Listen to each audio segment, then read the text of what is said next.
Welcome back to Following Know It on a Stormlight podcast. This week is our Wind and Truth preview week number 12, and we have chapters 22 and 23 from Wind and Truth. David, how are you? I'm doing well. Still lacking sleep, but otherwise fine. Tim, how are you? It's been a tough week for me, but I am excited to talk about Sanderson as always. I'm sorry to hear that. Hope it gets better for you. Let's roll intro, and then we have one excerpt from The Way of Kings that I'll read for us.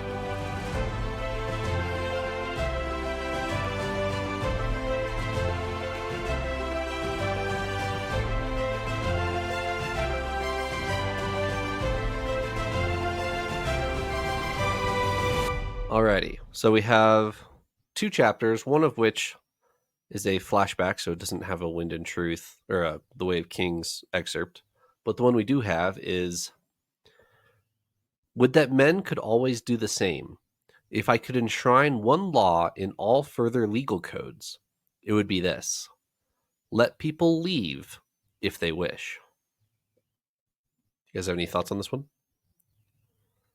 My man's for open borders. I don't know. Yeah, I guess. Was it common to not let people emigrate? Because I could see immigration laws, but emigration laws is interesting. It actually wasn't there something that Kaladin said about how dark eyes of a certain non are allowed travel? Yeah, I do remember something about that.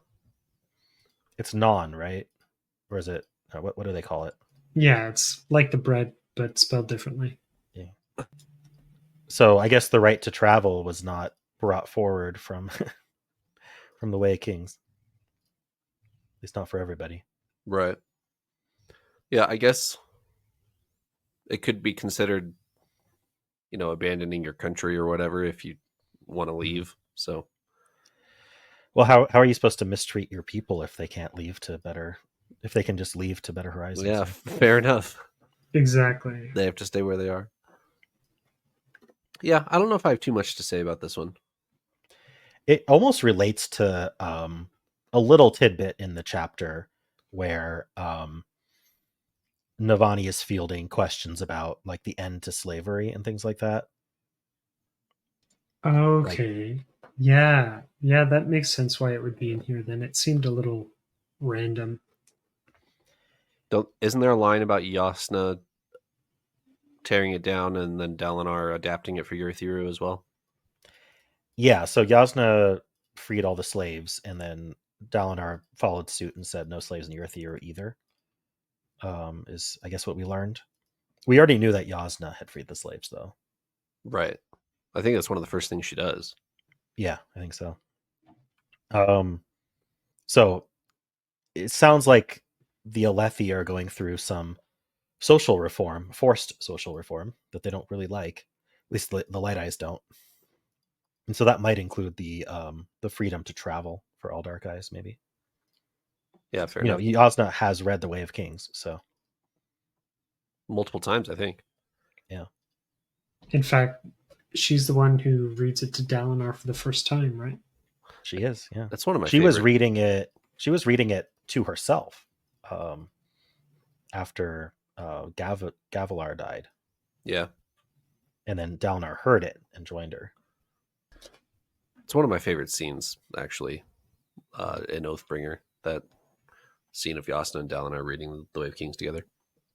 Now, is it because Yasna knew that Gavilar liked the book? Is that why she was reading it? I think she recognized the reference is why she was picking it up. Or somebody, right, what he wrote. You must find the most important words. Or at least somebody informed her of the reference, and so that's why she was reading it. Yeah, that sounds familiar. I think they both talk about it.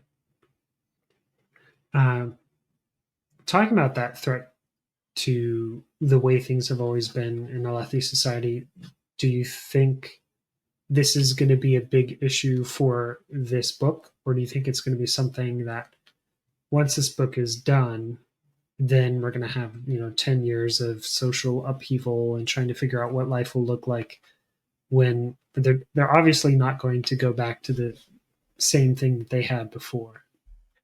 Yeah. Honestly, it kind of feels like Navani was saying, look, this book's the final empire. Wait till next book for Well of Ascension. Yeah, we have we have our own issues to deal with. Leave that for the politics book. Right. Yeah. Yeah, what you were saying, Tim, I think it's actually really interesting. As I was reading this chapter, the whole time I was thinking, yeah, all of this is kind of a non-controversy right now, like what Navani's thinking. We have way bigger things to be thinking about right now. But if we win the contest and we do plant, Alethkar on Roshar for the foreseeable future, et cetera, what will that look like? Will Kaladin get to go retire and own some land? And what would that look like? Is owning land even really a thing anymore? Because that's what the High Prince Aladar, I think, brings up. Of what does it mean to own land now if you don't even have servants and slaves to work it for you? Like that type of thing. I hope that we don't get into it as a major plot point in this book, because we already have so many things going on. Right. But I could see it being something where a chunk of the nobles break away really close to the end because they see where things are going, and they don't like that. But I think it would just be too much for this book. Yeah, I was thinking something similar actually as we were talking about it, because I feel like this is enough. Like, I don't think they're going to be waxing philosophical about this more, but I do think this plants a seed for there to be a reason for certain high princes to pull their support at a critical time. Oh, okay. Interesting. Because Odium could easily take advantage of that and be like, "Hey, look, I'm gonna own Alethkar no matter what, and so if you join me and help me, I'll restore you back to the way you like Yeah, things give you working." your land back with your slaves and stuff. Huh. Yeah, exactly. Interesting. Because Odium wants a army of humans, Right. and the Alethi are the best army. So this could get exploited, and Taravangian would be very much aware of that, even without the power of the shard and access to the spiritual realm and the futures and all that. Like, Taravangian would know how to exploit the Alethi High Princes. Yeah. I don't know. I can't wait to see Taravangian's game plan. I'm really excited. It's gonna be something. Hopefully. Let's back up and talk about the Shallan Ghostblood scene real quick. What was it, last week or maybe the week before, that we discussed how casual this seemed to be, and the Ghostbloods, we had our chips on the Ghostbloods, knew that Shallan was there and they were just waiting for her to walk in. The short action sequence we get here of weaponizing her armor against this guard lady, it seems that Shallan's, what do they call themselves, the unseen court or whatever, they're more well equipped for this than what we were first giving them credit for. What do you guys think? Yeah, they were up to more over the year and a half that we didn't see them, and then we didn't really see them much last book. So perhaps where it's coming from now is just showing, okay, no, they haven't been doing nothing. They do have some skills, and even they recognize they're in deep waters, and they're kind of flailing, but at least they have some level of a base. I liked the clever use of her armor. I thought that was cool. I agree the use of the armor was cool. I don't think we have proof yet whether or not the Ghostbloods are expecting her. I still kind of expect her to walk down in that mask and they'll all be like, "Hi, Shallan, join us." Like, Yeah. um, I do have something interesting to talk about the masked woman. Yeah, the mask was Unless really there's cool. Go ahead. I saw a theory. It's not my original theory, but I saw a theory that the masked woman is shy. Yeah, I saw that too. And it would make sense that she'd be wearing a mask because it would be hiding her non-Alethi eyes. But yeah, It what do you think of that theory? This chapter went out of its way to explain how pale her skin was, though, so I think that actually disqualifies Shy. Am I correct on that? You might be. I honestly don't remember Shy's description well enough. Yeah, Let me look it up real quick. I don't remember either. because I think Shy's skin tone is out of place on Scadrial, which would mean she has darker skin than Scadrial. So I'm fairly sure that this is just normal Scadrian, or whoever normal Ghostblood, and not Shy, because Shy has a darker skin tone, more like Roshar than Shallan's pale skin. And also related to the mask, this is more like so she's not from the what are they called, the hunters or whatever. Isn't there a faction of the Scadrians, the Southern Scadrians, who actually do grow into their masks? Yes. And so she would not be one of them. She would be more like Alec. Yeah, this was more of a ceremonial mask than an actual like part of her growing into her skin type thing. Yeah, I was kind of worried it was going to be like ripping her face off when they take the Yeah. mask. Like an I allusion to what happened with the Parshendi armor. yeah. I will say, coming off of Mistborn Era 2 this last year, I am more interested in the Malwish being involved, like in Roshar and stuff like that. Before I wasn't, but on a Mistborn Era 2 reread, I actually think the Malwish on Roshar could be an interesting plot line. I wasn't super keen on it before that. It makes a lot of sense that there would be a lot of Malwish as part of the Ghostbloods because Kelsier is highly regarded among the Malwish. Yeah, for sure. Yeah, sorry, I just came out of this trance. I was looking through. I think Shy, most of the artwork has her with a darker skin, but they do describe her, and they also describe her as really short uh, or small of stature. Yeah, and the the skin tone I don't think we should get super caught up on, because by the lost metal, which is, I don't know, a short-ish period of time after this, she has the ability to portray as an Elantrian, which changes her skin tone anyway.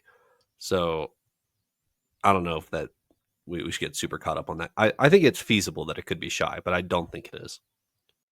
I seem to recall that the crux of the theory was a description of where her ghost blood tattoo was, Yeah. which seemed to match Shy, but nothing else really matches Shy. So I feel like it's kind of a flimsy theory, and I guess we'll find out sooner or later. I I'm a guess big we will. Shy fan, so I do hope to at least see a cameo of her at some point. Yeah, I feel like Sanderson as a writer, like, do you bring in Shy in the Lost Metal and then not have her in Wind and Um, yes, I would. I would bring her in for the Lost Metal and just say this is where the Ghostbloods is going, and then not necessarily touch it for Wind and Truth. But I don't know. It's completely feasible that she's here. I'd be fine with it. Anything Yeah, else? it's possible, but I think her being in the Lost Metal, even though there is a large time gap, it seems like she's pretty embedded there. So it seems like that's where she's been spending her time. Yeah, that's fair. So, do we? I think we should put our chips in the middle here. Um, will Shallan be able to observe the meeting and successfully pretend to be the masked lady, or will she get discovered during the meeting? I think she will successfully attend the meeting and get discovered shortly after. Oh man, that's what I was going to say. Huh. I think you don't. Yeah, I think I kind of agree. I think that there's going to be a battle because didn't she requisition some Windrunners to help in Yeah. fight the Ghostbloods? We haven't seen them yet, which has surprised me. But I'm sure they're there, right? They're available. Yeah, doesn't she talk about her like supporting ring of guards that are on standby or something like that as they're going in? Yeah, I couldn't quite get whether she was referencing the Windrunners or not. Right. I think it's Yeah. purposefully vague though, because Sanderson wants it to be a surprise when like a giant battle happens after Shallan's discovered. And it's Is lucky that Shallan has her armor now. Sigil's not here yet, is he? He's still in the meeting in Year Zero? I don't think Sigil's present. But he's on his way. He'll be stationed No. in Iraq Oh, soon, right? True. yeah, you're right. That's where he's supposed to be anyway. Right. But Okay. I think the meeting is still going on, so I don't think the bulk of the Windrunners are here yet. Yeah, usually things are chronological with chapters or Right. simultaneous. Right. Anything else on the Ghostblood segment? No, but I do have something else to talk about in the chapter, which I think you have a note on, so I'll let you transition to that.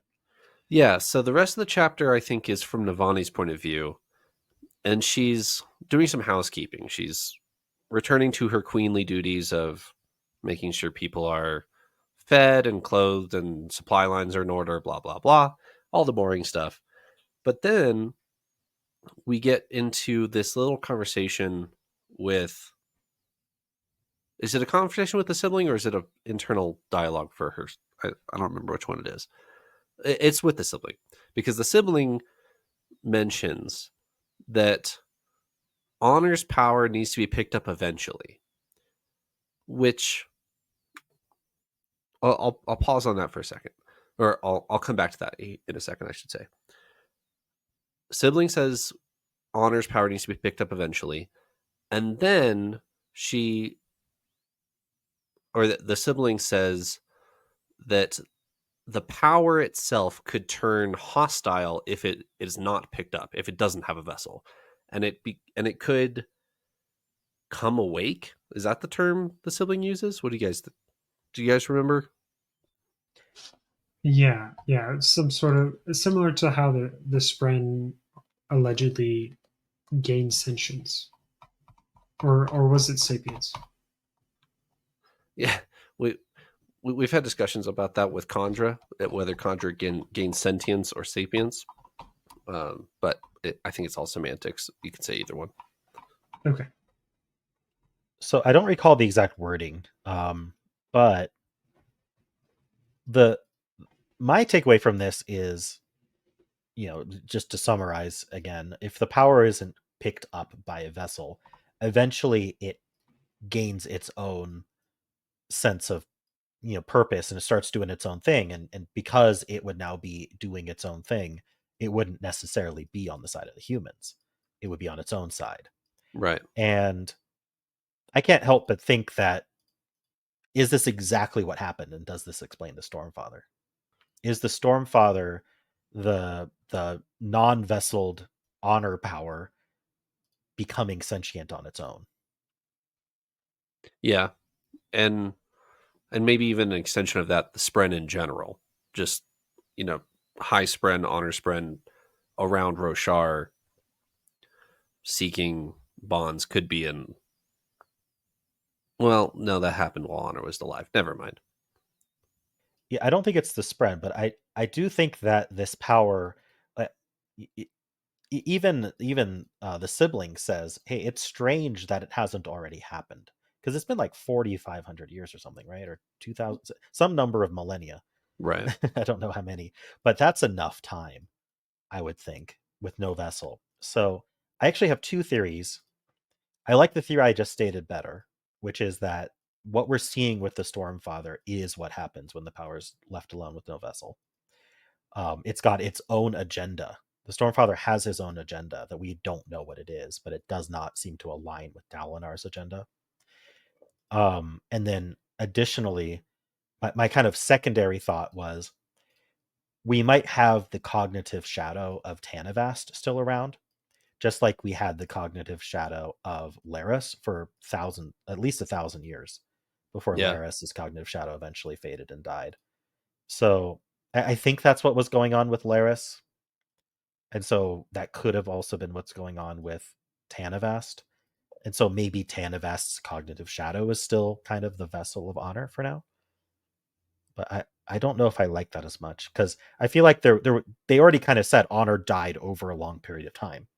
So we're assuming that like whatever happened with Laris, that has already concluded for Tanavast. Correct. So Laras was alive for that time period and then was slowly dying. Honor, I mean, everything that we've been told, we assume that Honor is at this point dead. Do you mean Tanavast or honor? Tanavast. Tanavast.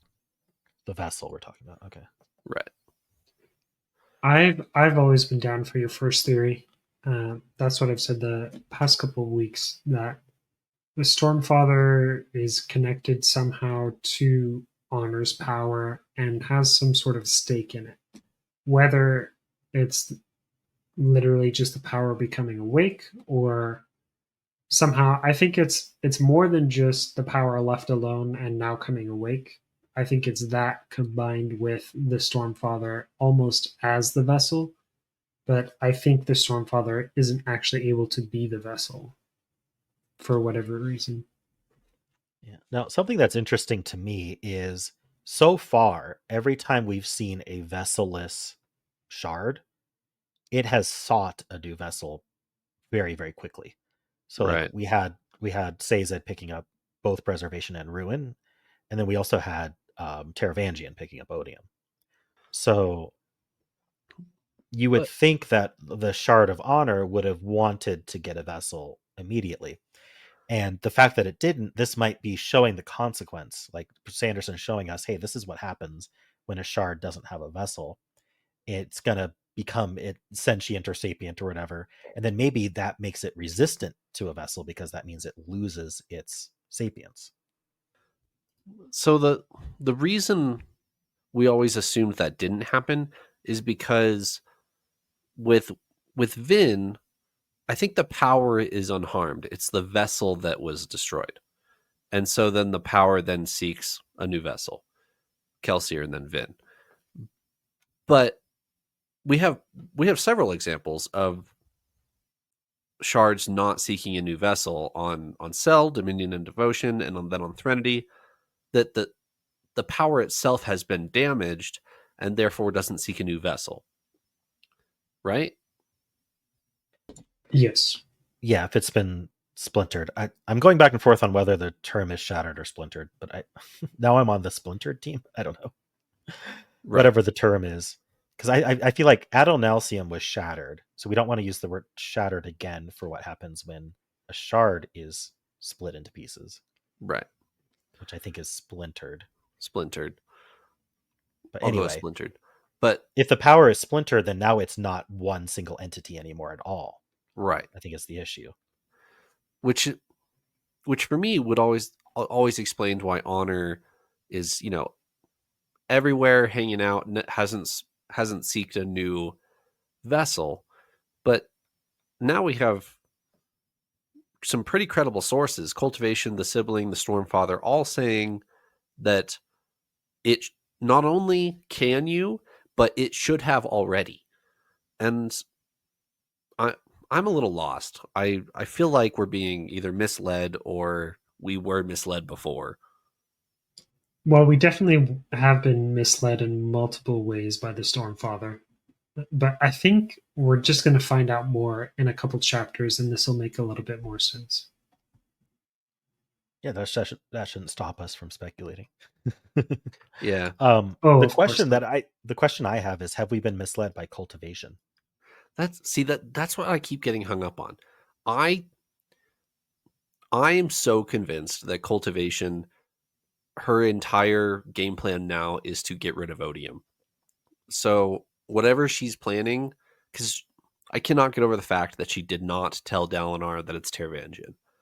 I'm so hung up on that fact that cultivation is like villain number 2 for me behind Odium. We have a lot of villains in this book, 'cause there's also Baad and Mishram, which we shouldn't forget about. Yeah, and Mraize.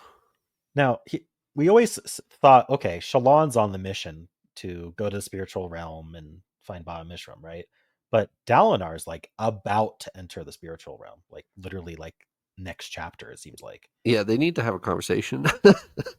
And is he going to encounter Baad and Mishram there? That's a great question. Is Baad and Mishram in a gemstone in the spiritual realm, or just in the spiritual realm?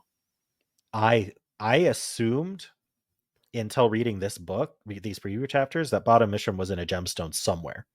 Right. I think that was everyone's assumption. But now I'm not so sure that she's in a gemstone, because I think that's just something we've assumed, right? Now, there were those epigraphs, right, where they talked about the honors drop right after talking about capturing Baad and Mishram. And the Else Callers took responsibility for it. So I still think probably Baad and Mishram's in honors drop, and then the Else Callers sent it to the spiritual realm, because the Else Callers should be able to do that, I would think. Yeah, especially a well-capable one. But that said, once like, I still don't quite understand the concept of a realm with no dimensionality. But if there's no dimensionality, how can you be trapped? I guess is fair enough. I just haven't thought about the spiritual realm very much, I'll be honest.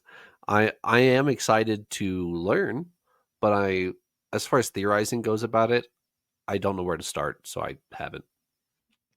Yeah, it could go any of many, many different directions. So I'm right there with you. Yeah, it seems like Sanderson purposefully kept it super vague because he didn't know where he wanted to go with it. And now he's finally kind of cementing some ideas about it. Yeah. All right. Let's move on to the sibling Spren conversation that Navani has.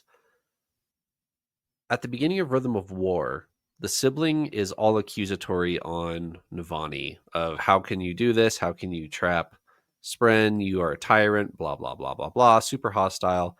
And by the end of the book, she's bonded. I keep saying she. The sibling is bonded to Navani.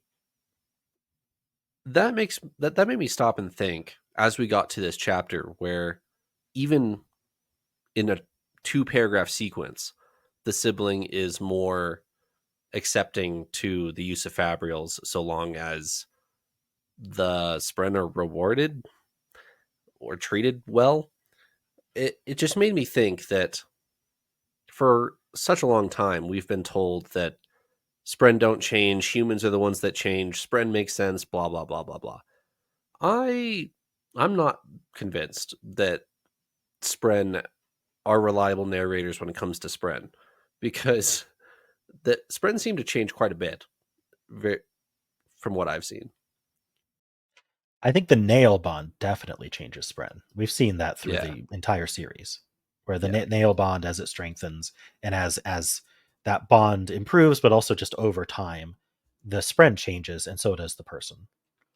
So I could see Navani's influence on the sibling through the nail bond, causing some changes. But they don't see it that way. The Spren will tell you they haven't changed, or Syl will tell you I've always been this way. No, you have not. When we first saw you, you were looking at mushrooms and watching the rain, but she's very, very different now. So I've just always taken the Spren at their word of Spren have always been this way. The Stormfather's always been this way, but we've had several chapters now of, oh, I miss when the Stormfather wasn't this way. Yeah, I think a large part of that is that this is a new generation. Like, none of them have had the nail bond before, and without that, they don't change very much. And then also, I'm sure part of that is just pride blinding themselves to how they do actually change. Fair enough. Fair enough.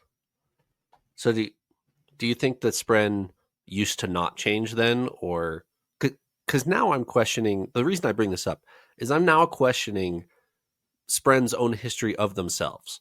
Anything they tell you, I'm now suspicious of because they tell you they don't change and then they are quite changed by the end of the chapter. I'm not convinced they were ever like unchanging like they claim. Yeah, I mean, like, we don't trust a single word that comes out of Nightblood's mouth. Yeah. And Nightblood's pretty similar to a Spren. Yeah. So it makes sense to me. Like, we shouldn't be trusting historical narratives from Spren at all. Yeah, which makes me suspicious of what we talked about last week with that Yasna trying to figure out the history of were the Spren always there, what did the old bondsmiths used to bond, et cetera, et cetera. Yeah, I think we're going to find out a lot of this in Dalinar's. Like, Dalinar's going to be a vehicle to learn about Rosharian history, and I'm fine with that. And I think that those chapters are going to be very interesting to talk about. But Yeah. it's so hard to speculate right now because there's so much conflicting information and unreliable narrators.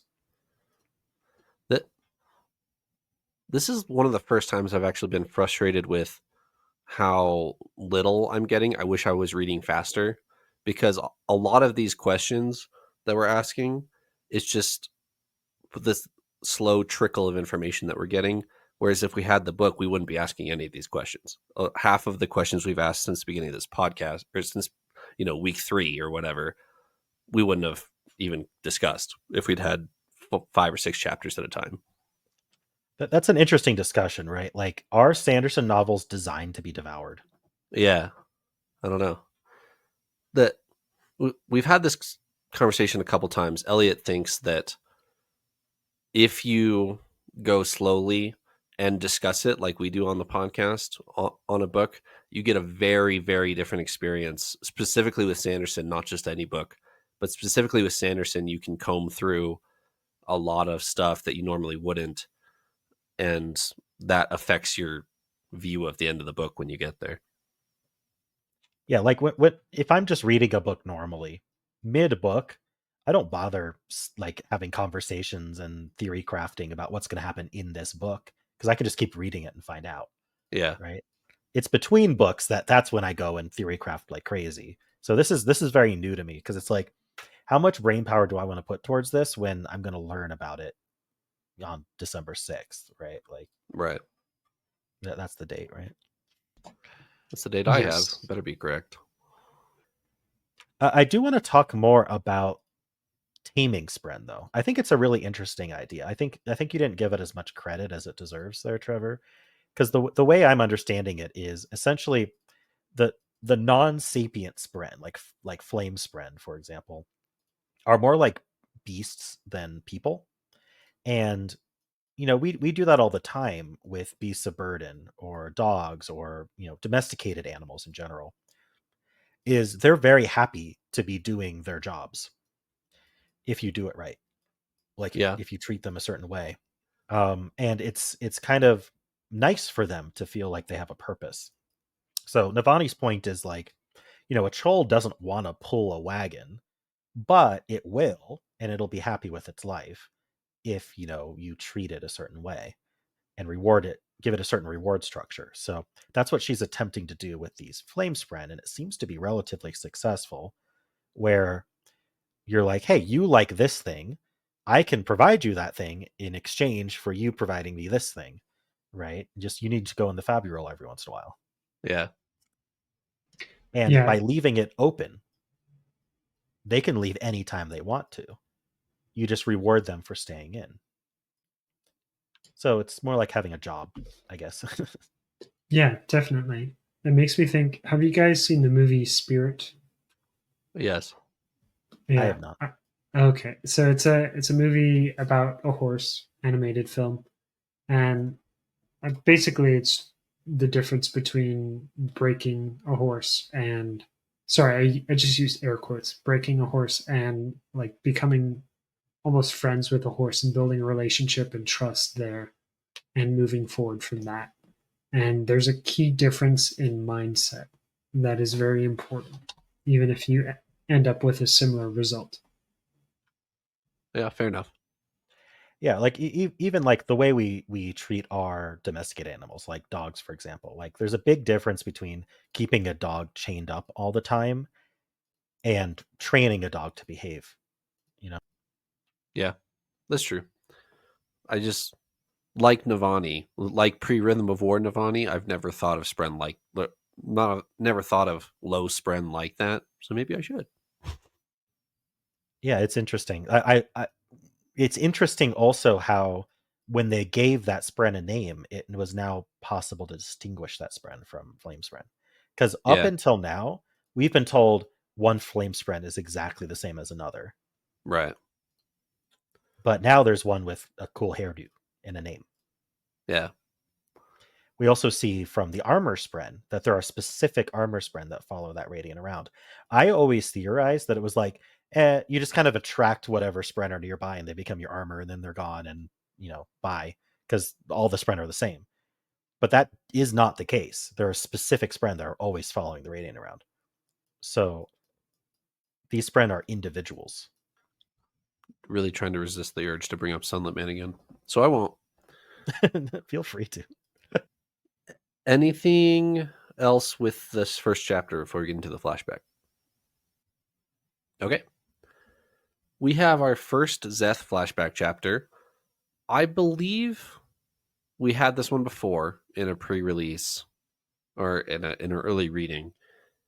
There wasn't much for me to gather from this chapter besides Zeth's younger than I thought he was. I thought he was like in his 40s, but this is, what is it cited, 23 years ago, and he's 11, which would make him 34 if my math has not failed me. He was 12, and I thought it was 25. It says I can 26 check. years. 26 Okay. years. 26, and he was 12, so that would make him 38. 38. Okay, so he is closer to 40 than I'm. Okay. What did you guys get out of this? There wasn't too much here for me. Besides stuff I already knew, that we revere the rocks and soil, and him and his sister are, hanging out, having a pretty normal childhood, it seems like, if nothing else than, overtly very spiritual. But other than that, it seems pretty normal. He's not crazy. Doesn't seem like an unmade is present yet. So I got a few things out of it. Like you said, we did get this chapter already. It's changed just like the other ones. There's some little added information that I think was probably specifically removed for Yes, the preview chapters we I got. thought the same. Yes. That seems to be the case with all of these. But the other thing I realized was, and correct me if I'm wrong, but I'm pretty positive that he released this and the next as a preview, kind of as a chunk all at once. And so It I was surprised when this chapter ended. I was like, wait, there's more that happens. yes. So that's going to be the next flashback, which I don't know when we're going to get that. That this was read for the first time at Dragonsteel 2022.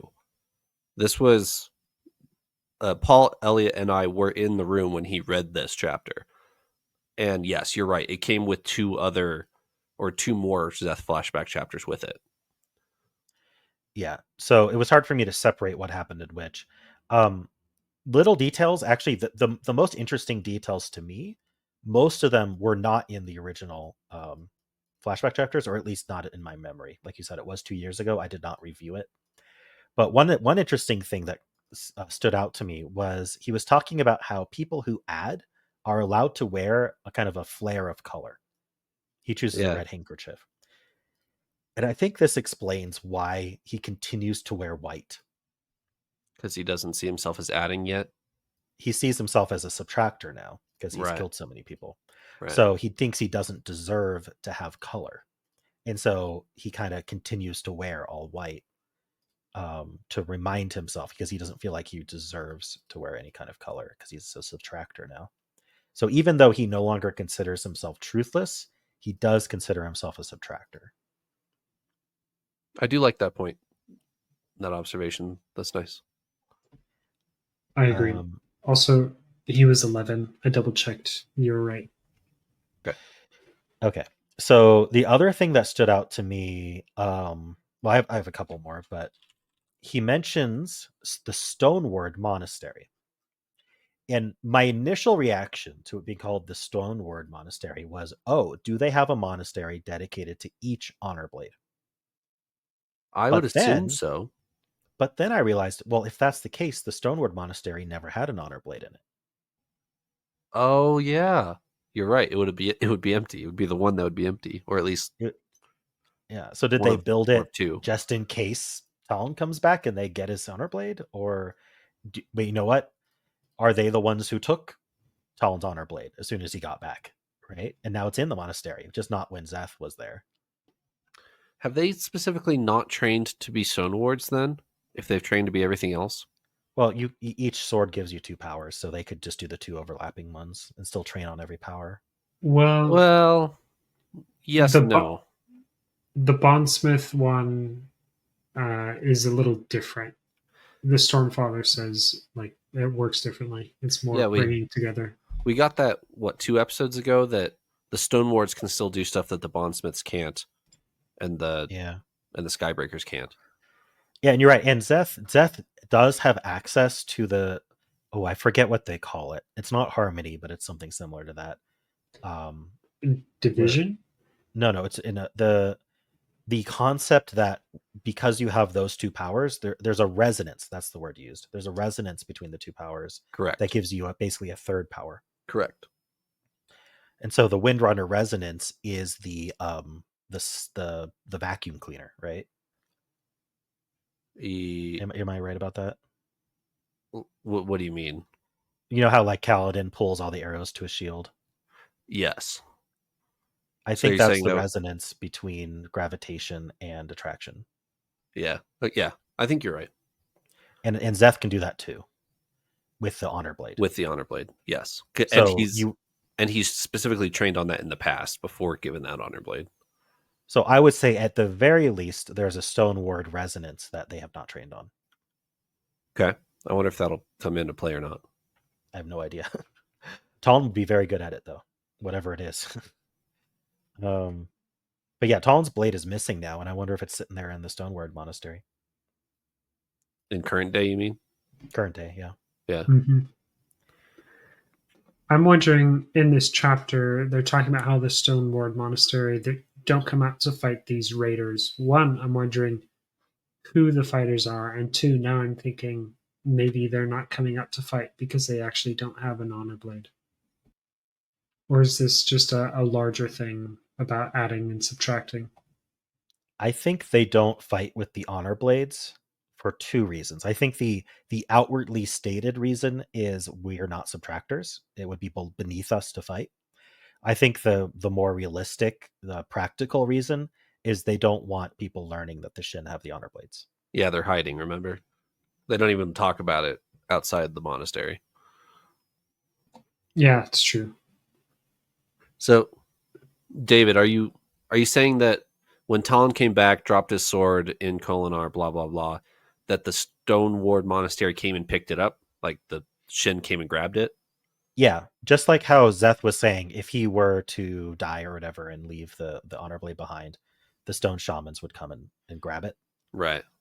I think that the Shin the stone shamans went and swapped the Talon's honor blade while it was traveling to the Shattered Plains. I've always been convinced after Hoyd left.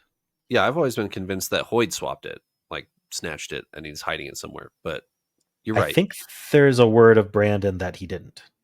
Okay.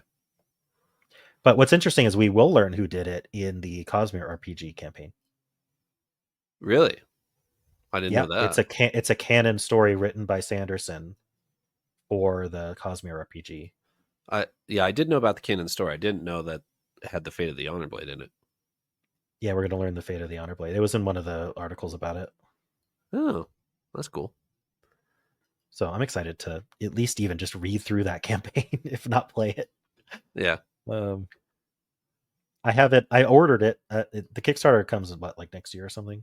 So yeah, it's like fall of next year. Yeah, it'll be post Wind and Truth, We which maybe means Wind and Truth will reveal it first. yeah, I would be surprised if it was revealed in that story, or if it was just included in that story and revealed in Wind and Truth. We have a new term that young Zeth uses. He uses the term honor bearer, which I assume is the equivalent of like a holy person that guards an honor blade. I think it's as simple as you've got a shard bearer, an honor bearer bears an honor blade. A shard bearer Okay. bears shards, right? Yeah, I'm with you, David. Because she could fly is the next sentence. I saw an Right. honor bearer once. She could fly. So she's bearing one of the honor blades, probably the Windrunner blade. Gotcha. Because when did Nail go back and get his honor blade? Right after Edge Dancer. He doesn't have it on Edge Dancer. Oh, interesting. Why does he need it? I don't know. I don't remember Edge Dancer that well, but I think it's talked about in there. I don't remember that from Edge Dancer, but I maybe one of our many listeners can fill us in on if that's been revealed. There is one more thing I wanted to bring up, more of on the sort of reading between the lines here, and I can't help but use maybe some of the stuff that I know happens in the other flashback previews, but I think there's enough in this chapter to kind of glean it, which is we've kind of assumed that Zeth's behavior is typical Shin behavior, and Zeth's adherence to the religion is typical adherence to the religion. And it's because we've only met like 2 Shin, right? We've met Zeth, and we've met the guy that trades with Ristim. Is that his name? Vistim? Yeah, Vistim. And that guy also seemed to be relatively religious, but his sister, Zeth's own sister, is like she just doesn't care. It seems like she's like, why are we doing this? Well, so she's more apathetic, that's for sure. But she still does have a reaction at the end of the chapter when there's a new rock revealed. So it's not that she doesn't give it any credence, it's that she follows it less strictly than Zeth does. Yeah, I'd agree with that. I'm not saying she's non-religious. I think she's just not as, I don't know, conservative about it. Yeah, fair enough. And I think that we're going to learn a lot more about the Shin and realize that Zeth is kind of an outlier in certain ways. He's definitely very intense, and it comes through that he has always been intense. I think his sister represents a perhaps more regular person's type of view. There's another interlude that I want to reference that hasn't been released yet, so I won't. I assume all of the chapters that were previously released will be in this release cycle. Yeah. We did get quite a few Zeth flashbacks. Did we get 3 of them? I think we got 3, maybe even 4. We got 3 for sure.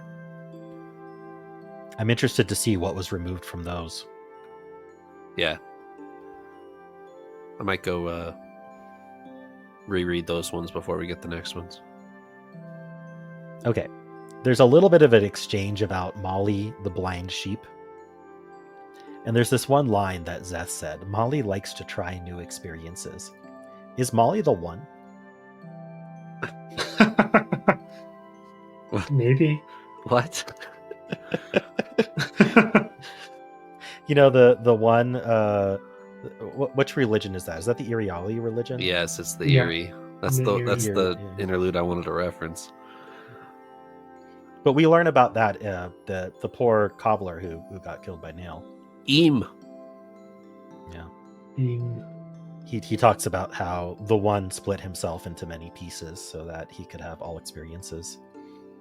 So Molly's just helping out the one. It's the one virtuosity? Virtuous. I always thought Adonalsium. See, I have this I have this crazy theory with no evidence other than the one being a religion, which is that Right. Adonalsium allowed himself to be shattered, Interesting. with knowing that he'd eventually reform and have all these new experiences. Interesting. Anything else from these chapters, someone? They were pretty light, to be honest. We stretched it out, but Yeah. this is still shorter than usual. Okay. Let's reconvene next week with our new chapters. Thanks for joining me, David and Tim. Thanks for having me. Awesome. See you next week.